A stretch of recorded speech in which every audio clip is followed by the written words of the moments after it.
Sahabat Suara Tapian, kami ada bersama dengan Bapak Insinyur Parlin Sianipar. Di 10 tahun lalu, beliau waktu menerbitkan, melaunching biografinya, konon rindu ingin melirik kampung halamannya di mana dia dibesarkan, dilahirkan di Balige.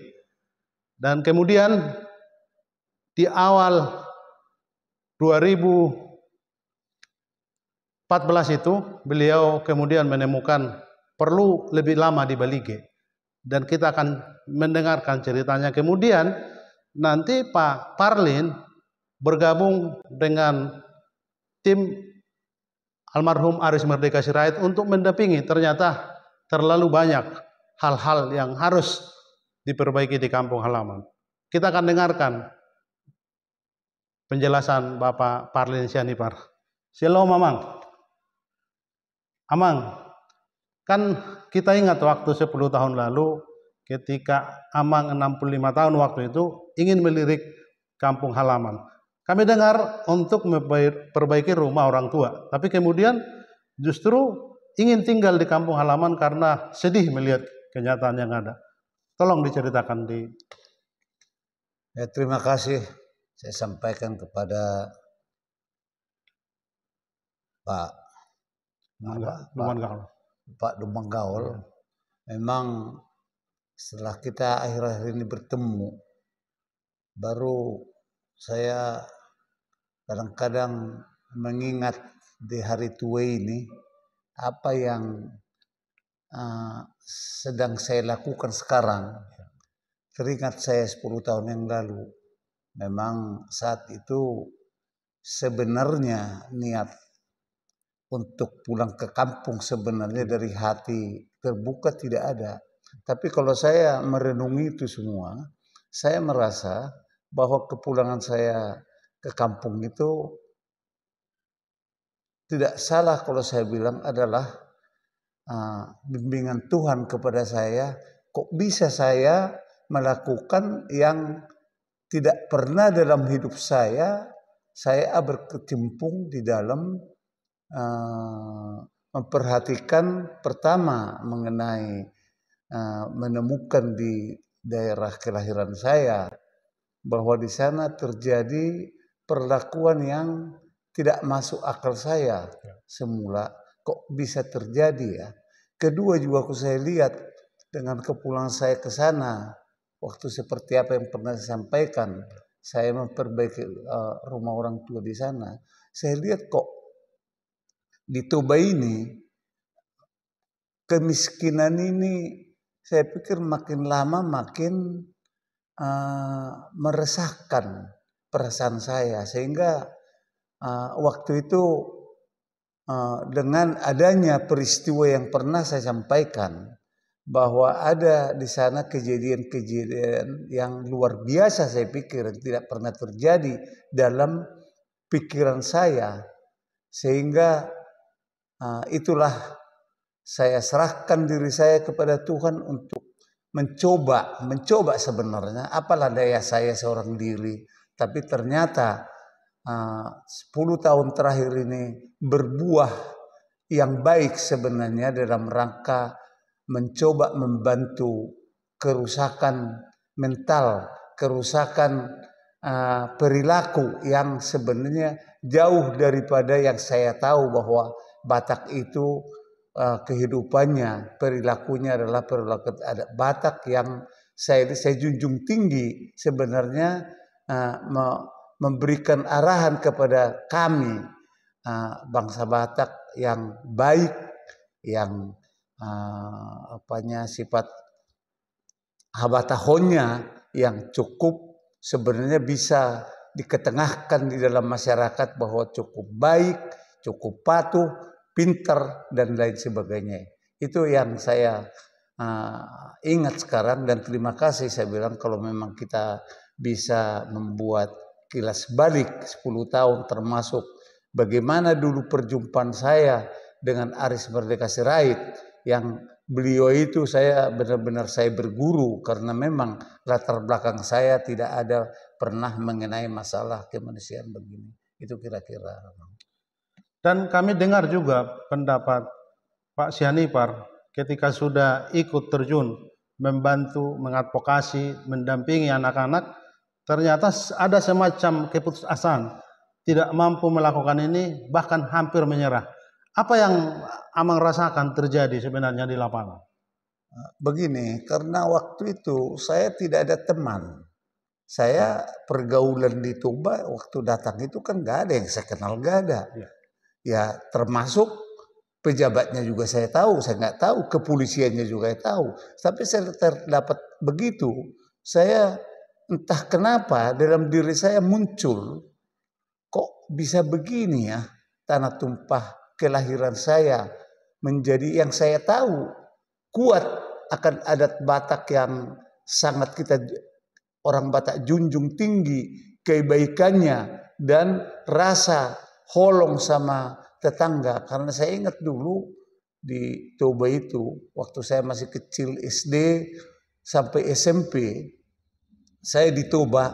Di sana itu kerja sama Marsiada Pari namanya, itu kerja bakti antara seumur kita mengerjakan sawah, mengambil padi, itu dilakukan dengan bekerja sama bersama-sama. Itu saya lakukan. Dan waktu itu memang daerah terutama di Balige itu mengenai air di sawah cukup. Nah setelah saya ke sana akhir-akhir ini 10 tahun yang lalu saya lihat air pun sudah tidak ada lagi untuk dipakai orang untuk bertani, dan saya lihat juga pengerusakan hutan yang sedemikian marak yang tidak bisa dikendalikan oleh masyarakat Batak yang sebenarnya itu tugas dari pemerintah. Tapi itulah kejadiannya Amang, sehingga sebenarnya kadang-kadang kalau saya tidak bekerja, karena saya sendiri ini waktu umur ke sana 65 tahun ya. 65 tahun. Saya masih lincah bawa mobil. Jadi saya untuk memonitor ini, saya sendiri mau pakai mobil berputar-putar sampai ke daerah dekat Parapat, Lagu Boti, Porsea, Sigupar, saya jalani semua kalau ada kejadian yang demikian ini. Dengan menjelajah saya itu, karena itu saja kerja saya waktu 10 tahun yang lalu, sehingga memang saya kuasai semua, saya lihat, saya bisa melihat latar belakangnya, kenapanya begini, kenapanya begitu. Tapi suatu saat Amang, setelah saya capek misalkan ini jalan, udah banyak pekerjaan, saya termenung.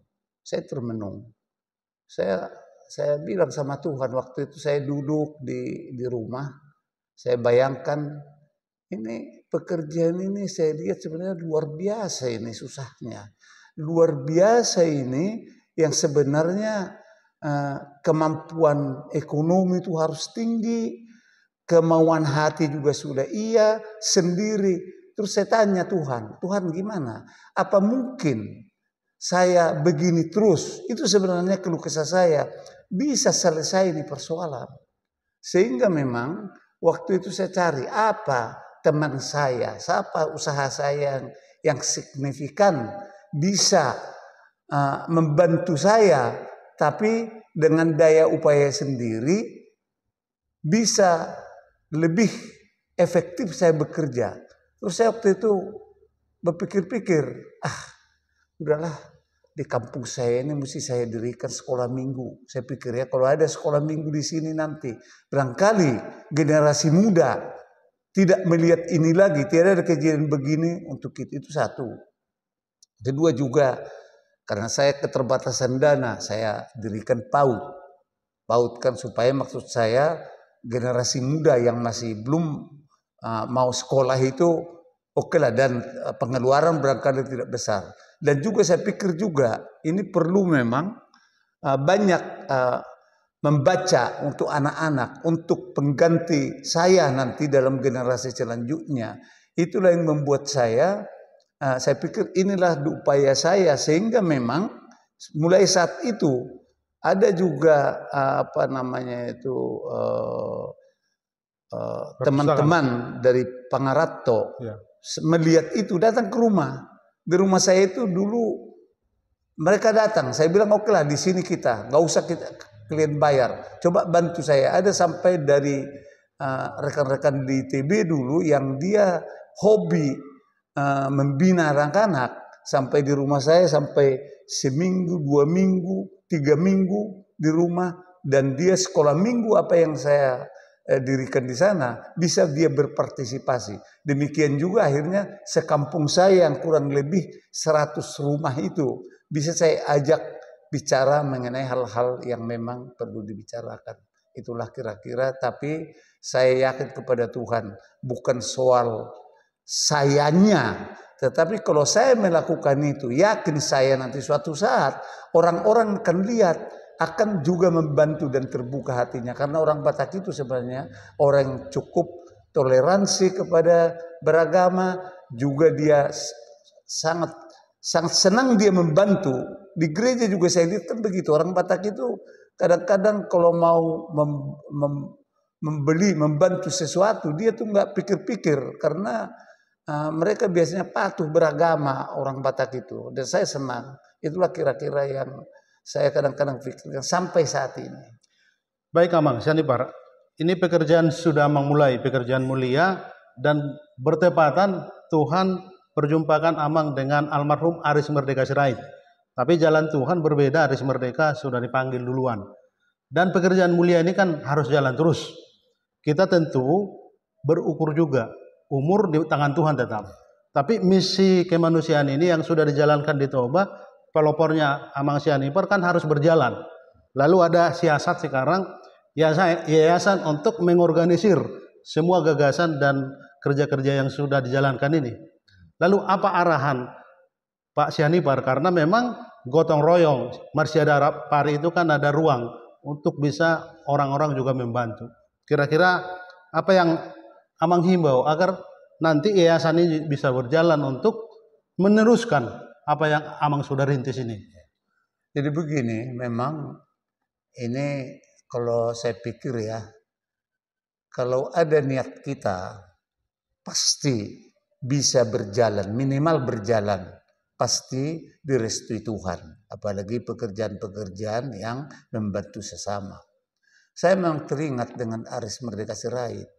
Sangat banyak saya belajar kepada dia. Saya kadang-kadang bingung. Ini Pak Aris Merdeka Sirait ini, saya sih kelas Toba kan. Kalau dia seluruh Indonesia, saya berpikir, ini sebenarnya apa yang memotivasi Aris Merdeka bisa berbuat begitu. Tapi kilas balik saya di diri saya, oh barangkali dulu juga seperti apa yang saya alami sekarang, barangkali Aris Merdeka Sirait begitu. Tapi saya kembali, saya lihat menguasai, diwawancarai, dia menjelaskan, dia melakukan pencegahan itu dan ini. Saya belum bisa. Nah saya pikir juga waktu itu bikin semangat saya juga di samping bimbingan Tuhan. Saya bilang saya akan meniru Aris Merdeka Sirait. Sebenarnya yang paling penting hati di sini. Mau nggak hati saya? Mau nggak saya membagi sedikit yang apa ada sama saya kepada masyarakat luas? Memang ini yang membuat sehingga sampai sekarang, Amang, kalau terjadi begini, terakhir saya kesini udah 2 bulan karena saya sakit, saya mencoba untuk kesehatan. Sebelum saya pulang ke sini, saya masih mendampingi seanak, mungkin viral itu di Toba, yang itu ada anak sekolah yang pulang sekolah mereka berdua, bukan kakak beradik sebenarnya, tapi diincar oleh seorang pemuda yang sebenarnya umurnya juga belum dewasa sekali, bukan. Diincarlah anak ini, akhirnya bagaimana caranya dia akhirnya diperkosa lah salah satu, tapi yang satu dikasih sama dia ditakut-takuti, ya kau pulang aja, tinggallah di sini. Itulah dilakukan, itulah di Sigupar kejadian itu. Jadi sebelum saya ke Jakarta, saya juga pergi ke sana. Yang kedua, ada kejadian di Tapanuli Utara. Saya dengar itu. Jadi ceritanya memang ini unik-unik. Saya tanya, kenapa bisa diperkosa? Siapa yang perkosa? Ternyata yang memperkosa ini pacar mamanya. Jadi suaminya ibu ini sudah meninggal. Yang heran saya lihat ibu itu bukan muda lagi, sudah tua kok begitu. Jadi saya tanya, bagaimana kejadiannya? Rupanya dia berpacaran lah dengan bapak muda ini, 40 tahun, ya kan? Akhirnya seringlah bapak ini menginap di rumahnya ini, janda ini. Yang mempunyai anak 2 perempuan yang kebetulan di rumah itu. Jadi lama-kelamaan begini, dia sudah sering tidur di sana. Ya namanya iblis kan, setan. Akhirnya bukan cuma ibunya lagi yang dikerjai sama dia. Anaknya umur kelas 5 SD juga kena. Itulah saya dengar, saya berangkat ke Humbang Hasundut, ke Ciborong-Borong waktu itu. Saya dengan teman-teman terus tahu begini, kulihat sudah memang diketahui oleh keluarga daripada janda ini, dia sudah laporkan ke polisi. Saya langsung bawa laporan itu, mengecek ke Tapanuli Utara, berjumpa saya dengan Kasat Reskrimnya, saya bicara begini, saya lapor ke Kapolresnya, memang dalam proses tahap penyelidikan. Tapi setelah saya sampai ke sana, saya bicara dengan Bapak kepala polisi di sana. Kapolsek? Bukan Kapolsek. Kapolres? Kapolres. Datang langsung pada saat itu juga Bapak Kapolres yang baik ini, saya lupa juga siapa marganya itu, instruksikan kepada Kasat Reskrim, hari ini tangkap yang bersangkutan, karena memang sudah diproses dan memang dari pemeriksaan rumah sakit visum memang sudah terbukti.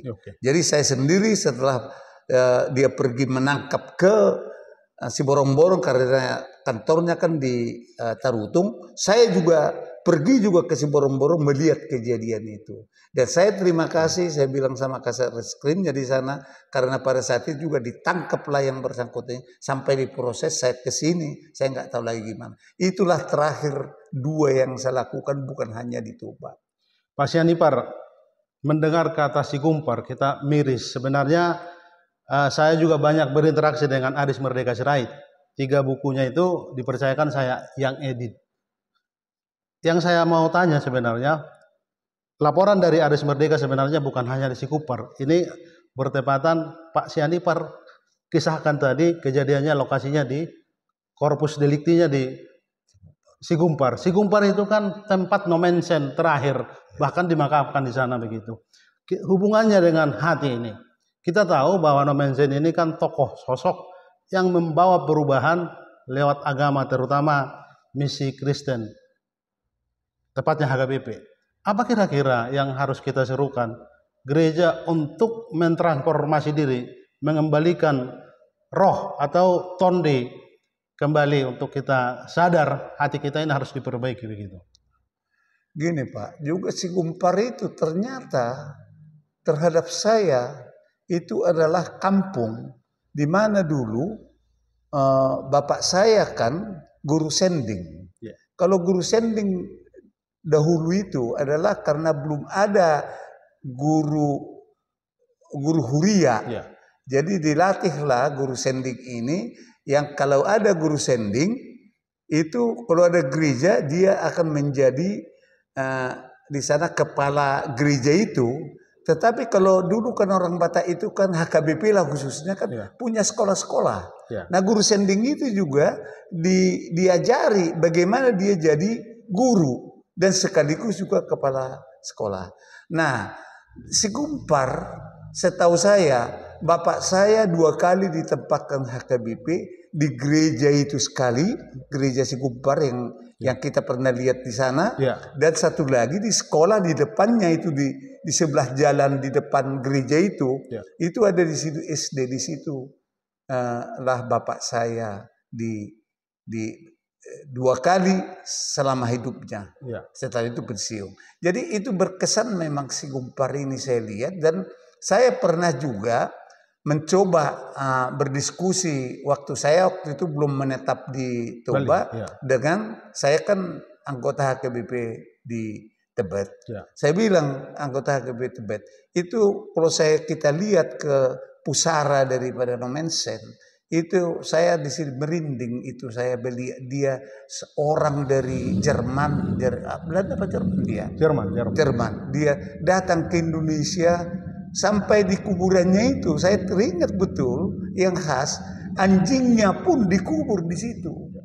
Jadi saya melihat itu, saya udah pernah bilang sebenarnya ke HKBP Tebet, oke dah kita coba berbuat sesuatu di Gumpar, di tempat makam Nomensen, apapun kecil atau besarnya tergantung, tapi kita memberikan terima kasih kepada Tuhan melalui kita juga ikut merawat kuburan Nomensen menjadi kenangan buat kita. Apa maknanya kalau sampai Amang Sianipar ceritakan anjing Nomensen pun dikubur di situ? Itulah ya, sebenarnya juga orang Barat itu juga melihat barangkali bahwa anjing itu sama orang Batak juga kan suatu hal yang tentang soal kesetiaan. Jadi kalau saya lihat sekarang itu di Toba itu anjing itu banyak, baik-baik. Cuma memang ya harus kita juga hargailah sesama teman kita rakyat ini yang tidak beragama ini, tapi kita aturlah sehingga tidak terlalu mengganggu kehidupan mereka di Toba. Itu anjing itu sebenarnya suatu binatang yang ya saya nggak tahu ya bahwa itu jadi haram, itu bukan urusan saya. Tapi saya pikir sih boleh-boleh aja, itu tergantung kepada keyakinan kan. Jadi nggak salah juga itu. Oke, di konteks itu Amang, saya penting bertanya soal anjing sebenarnya. Tapi spirit dari anjing itu, kalau kita belajar sejarah gereja, Rasul, Nabi juga kan berseru. Suara mereka itu dianggap sangat menyakitkan begitu. Konteksnya di masa sekarang, misalnya jurnalis LSM itu kan anjing yang menggonggong sebenarnya. Sering tidak didengarkan masyarakat, sering tidak didengarkan oleh pemerintah. Apa konteksnya? Kita juga perlu anjing dalam tanda kutip mengkritik. Kritik ini juga harus didengar juga begitu. Itu apalagi gini ya, kalau soal negara ini nggak usahlah saya bilang. Yang saya khususkan aja dulu ke HKBP, yang punya massa, punya jemaat khususnya di kabupaten sekitar Danau Toba. Cobalah, mungkin saya juga nggak tahu ya. Dibilang HKBP tidak tahu kasus ini, kemiskinan segala macam, nggak mungkin. Nah ini saya sebenarnya juga melalui Batak Center Jakarta, saya sudah berpikir sebenarnya memberikan masukan ke HKBP. Ya. Cobalah beri hati. Sebenarnya kalau saya bilang, saya bukan anti program. Ya. Terakhir ini memang saya sedikit bertanya diri saya, mungkin saya yang salah. Ada program HKBP mengirimkan misionaris ke Afrika. Ya. Timbul pertanyaan, itu apakah pekerjaan yang baik? Sangat mulia juga itu. Ya. Tapi saya pikir daripada itu lebih mulia lagi kalau jemaat HKBP yang ada di Toba, Tapanuli Utara, Samosir yang melakukan khusus yang saya kerjakan di sana. Itu pertama mengenai akhlak, kedua mengenai kemiskinan, ketiga kesatuan persatuan. Itu diberikanlah. Sebenarnya organisasi di HKBP sudah cukup baik. Ada di situ koinonia, diakonia, sama marturia. Itu kan tanggung jawab kerja daripada HKBP, termasuk juga ruasnya. Jadi itu kan kalau dilihat koinonia itu perkumpulan, diinginkan memang bersatu hati melakukan kerjaan yang sama. Kalau diakonia itu misalkan membantu orang miskin, memperhatikan orang-orang yang lemah. Nah, kalau misionaris itu memang sending, termasuk itu marturia, itulah memang satu tugas di HKBP yang termasuk mengirimkan tadi misi ke Afrika. Tapi saya pikir Oke. lah, Ya. udah begitu, terima kasih pada IPOR sudah buat begitu. Tapi cobalah lebih memberikan Perhatikan di hati kawasan Danau Toba. kawasan Danau Toba. Cobalah Amang, ini yang saya himbau sebenarnya. Dan saya pikir, saya sudah lihat juga, saya bicara banyak di Jakarta melalui organisasi. Orang Batak itu mau. Cuma mereka itu mestinya lebih hormat mereka kalau misalkan organisasi gereja yang ikut campur turun. Ya. HKBP salah satu kan. Ada GKPI, ada macam-macam. Kurasa ada 10-20 organisasi gereja. Kalau sama-sama perhatikan, tidak memilih mesti HKBP yang saya bantu. Itu sebenarnya suatu upaya saya, dan saya sebenarnya mau diskusi juga dengan pimpinan gereja-gereja, khususnya di sekitar Danau Toba, memberikan hati ini. Yang lain oke lah. Tapi ini juga yang sudah kita sangat meresahkan dan menyedihkan.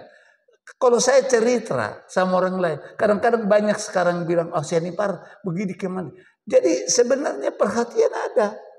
Cuma bagaimana nih HKBP atau gereja-gereja itu lebih menghimpun mereka, sehingga merupakan suatu gerakan yang bersama-sama kita memperbaiki tanah tumpah darah orang Batak ini. Itu kira-kira. Baik Amang Sianipar, baik itu masukan untuk gereja khususnya HKBP. Tapi alangkah juga kita harus memberi kritik untuk pemerintah, karena pemerintah yang berkuasa, yang punya otoritatif melakukan kerja-kerja ini begitu. Ini itu yang saya bilang semula. Saya kan di sana SD SMP. Saya memelihara babi di sana dulu. Orang tua saya memelihara kebo, terus bertani. Airnya banyak, ya. Sekarang nggak ada. Persoalannya apakah cuma saya yang tahu bahwa nggak ada lagi air? Kalau nggak ada air, bagaimana sawah kita harus diperhatikan pemerintah lah. Mulai dari pemerintah daerah, kepala desa sampai kepada ke pusat. Pertanyaan sekarang, kenapa bisa terjadi tiba-tiba daerah tepian Danau Toba yang airnya ada, tapi sawah-sawah tidak ada airnya? Karena memang pengerusakan hutan. Ya. Saya sedih sebenarnya, banyak juga pejabat di orang Batak yang di sana. Masa nggak bisa TPL yang begitu? Saya bukan benci sama TPL, bukan. Tetapi cobalah, sebenarnya TPL sudah berbuat begitu. Apa yang daya upaya dia membantu masyarakat? Saya nggak tahu. Selama saya di sana, mungkin ke pribadi ada. Tapi yang saya rasakan, cobalah kita diajak. Tapi sering saya ke TPL sebenarnya, karena direksi di sana, komisaris di sana, sahabat saya. Selalu saya berikanlah. Saya pernah melihat kondisi di sana. Diajaklah masyarakat itu, terbukalah pintunya, gitu kan. Jadi itulah yang saya juga nggak mengerti. Ya maaf ya, ada abang saya, Luhut Bicar Panjaitan di sana. Cobalah, mulai saya 10 tahun yang lalu tutup TPL. Bukan cuma itu, keramba ikan. Apung, iya. Nah, itu sudah. Kalau dulu kan saya dengar sangat hebat. Ya. Tutup. Termasuk Jokowi, tutup. Apa yang ditutup? Tidak ada. Malah duitnya TPL juga barangkali ada juga mengalir. Tapi saya tidak menuduh. Ya. Pasti ada. Sebabnya kenapa nggak bisa ditutup? Ya. Gitu loh. Atau paling tidak begini, oke lah terusin. Tapi kalau ada truk-truk yang membawa pinus, di situ dilihat kayu dari mana ini? Apakah yang ada tanam ini, atau Anda ambil dari hutan-hutan itu? Kalau tidak, kayunya belum besar. Itu kan sebenarnya kan bisa kita kurangilah efek menghancurkan tanah tumpah darah kita itu. Berita terakhir kan dampak dari kegundulan gunung-gunung di kawasan Danau Toba di Taman Salib Kasih yang di Tarutung itu kan longsor kemarin. Karena itu juga. Ya memang bagaimana kalau sudah juga pinus diambil. Semua itu nanti akan turun, membuat bahaya lah. Jadi itu sebenarnya saya juga nggak tahu ya. Bagaimana kita melakukan ini. kita aja pejabat yang bisa sebenarnya kita pakai bukan untuk mengusir mereka, bukan. Ya berikanlah, kalau kau begini, berikanlah ke masyarakat begini, ya kan begitu. Supaya ada menyejukkan hati masyarakat ini. Coba Danau Toba, apalah yang kita ambil dari Danau Toba sekarang? Yang untung itu ya keramba-keramba itu. Tapi kalau diambil ikan mas di situ, nggak ada lagi, udah pada mati, gitu kan? Jadi itulah yang saya sedihkan. Tapi saya berdoa kepada Tuhan dan kepada teman-teman saya Pangarato, berikan hatilah. Yang terakhir Amang, sebagai orang tua di umur 75 tahun namanya, jalan 76. Jalan 76 tahun, artinya sudah banyak makan asam garam kehidupan. Kita ingin mendengar pesan moral dari Amang selama hayat Amang menjelang 76 tahun ini. Tentu banyak hal suka duka yang bisa diceritakan. Kalau kita memahami makna hidup kan sederhana sebenarnya. Akhirnya juga kita harus berpulang begitu. Padahal kalau kita hanya memikirkan kebendahan material, itu juga tidak akan dibawa mati. Ini kan sering kita dengar. Barangkali apa pesan? Mungkin semacam resume, kesimpulan dari Amang, makna hidup apa? Jadi memang kalau saya sih, makna hidup saya selalu, apalagi akhir-akhir ini ya, apa yang dapat saya berikan kepada sesama saya. Bukan soal saya ukur besar. Ini kadang-kadang kita memberikan kepada yang membutuhkan. Kita mengukur kalau kita mau bantu dia, apakah uang yang saya berikan itu cukupkah untuk memenuhi kehidupan dia? Ya nggak mungkin lah, keterbatasan. Tapi kita yakin nggak? Kita yakin kepada Tuhan. Yang sedikit kita berikan itu, sedikit diberikan ini akan menjadi cukup untuk membantu. Membantu.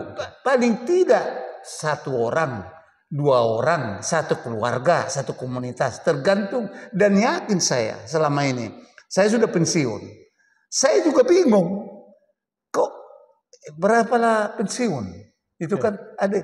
Tapi enggak saya berkekurangan, tidak. Tapi tidak berlebihan. Gitu ya. Jadi itu satu. Kedua, kepuasan saya dan juga sekarang sudah, karena ya Tuhan dia rupanya si Parlin ini, si Anipar ini sudah tua dia. Apa yang saya bikin bantu ke dia?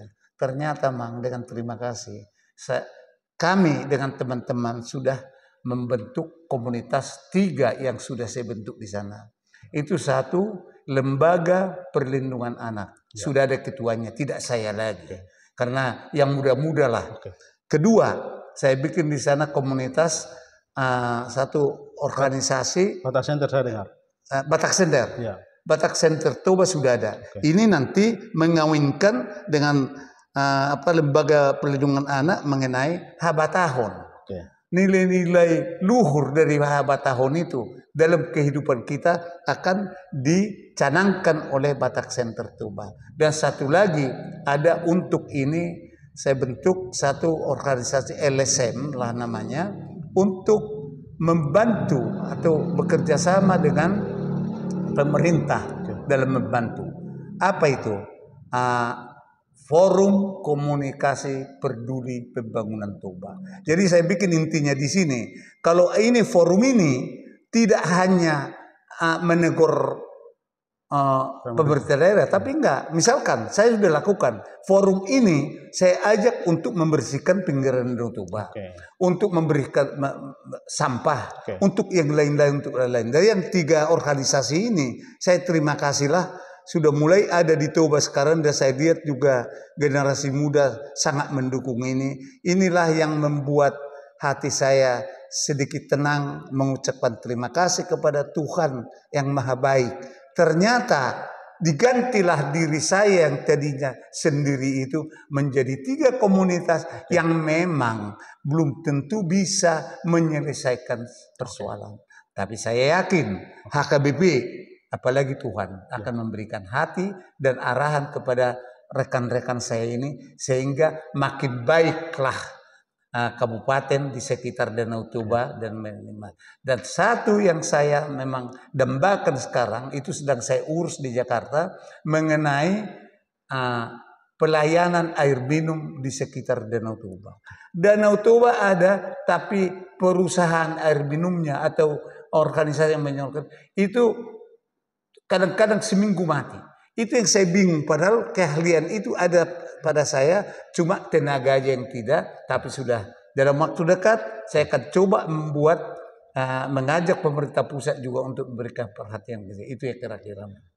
Luar biasa Mang Sianipar soal makna hidup. Apakah kami bisa sebut semua yang Amang lakukan di Toba itu legasi Amang atau warisan Amang untuk masa depan Toba? Saya pikir mestinya itu. Karena gini, kalaupun saya melakukan banyak kesalahan, ya pastilah ya. Nah, bagaimana kadang-kadang kita udah capek gitu mengantar korban, keluarganya, menjemput, kantor-kantor polisi, itu kecapekan. Tapi tidak dapat uang. Jangankan dapat uang. Saya keluar uang lah untuk apalagi anak-anak. Iya. Diperkosa begitu kan, apapun selama ada di kantong itu akan kita persembahkan. Ya. Dan saya yakin dan percaya sekarang sudah mulai timbul ini yang saya bilang organisasi ini sudah jalan, maka saya seandainya pun dipanggil Tuhan, saya sudah terima kasihlah kepada Tuhan. Mempersembahkan pada Tuhan. Mempersembahkan. Kalaupun banyak kesalahan saya orang berdosa kok. Nggak ini, saya juga kadang-kadang mengerjakan itu juga saya tanya pada Tuhan, kenapa masih saya lakukan kesalahan? Kenapa ini Tuhan? Ampuni aku. Tidak mungkin kita bisa sebagai manusia itu semua yang kita kerjakan, ya mungkin pendeta aja saya, tapi ini enggak. Tapi saya yakin kalau kita memang tahu kesalahan kita, minta ampun kepada Tuhan, Tuhan akan memberikan kebaikan kepada kita. Amang Sianipar, terima kasih sudah banyak penjelasan.